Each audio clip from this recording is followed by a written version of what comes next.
अभी परसों एक बहुत मज़ेदार किस्सा हुआ। हमारे पास एक व्यक्ति आ गई जो अपनी कुंडली और या अपने पत्नी की कुंडली लेके आई थी।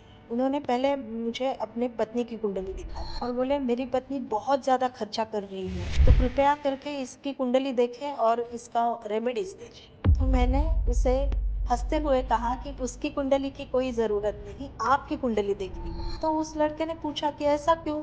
वो खर्चा कर रही है, मैं तो खर्चा नहीं कर रहा। तो मैंने कहा भई देखिए, जब आपको जोड़ीदार खर्चीला मिले, तो वो चीज़ें आपके कुंडली में दिखती है। तो पहले आपकी कुंडली देखिए, तो उसकी कुंडली में 7वें घर का मालिक दूसरे घर में विराजमान था। 7वां घर है शादी का घर, अपने जोड़ीदार का घर और दूसरा घर है धन का।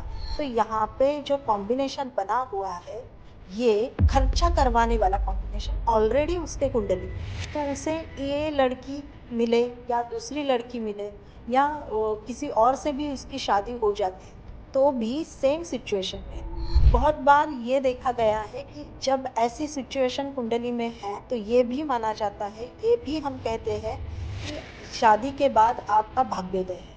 क्योंकि पैसा खर्च करने के लिए पैसा मिलेगा आपको, ये चीज़ ध्यान में रखिए।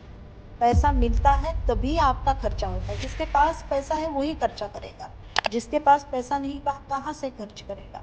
तो ये चीज़ यहाँ पे ज़रूरी है देखना कि आपके कुंडली में अगर 7वें घर का और दूसरे घर का एक दूसरे से परस्पर संबंध बनाए जा रहे हैं कुंडली में, तो आपका जो जोड़ीदार है वो खर्चीला होगा। तो वो बहुत ही शॉक में था लड़का और वो ये पूछने लगा कि यानी पहले से ही ये तय था कि मेरा जो जोड़ीदार होगा वो खर्चीला होगा। तो ये चीज़ें आपके कुंडली में ऑलरेडी होती हैं।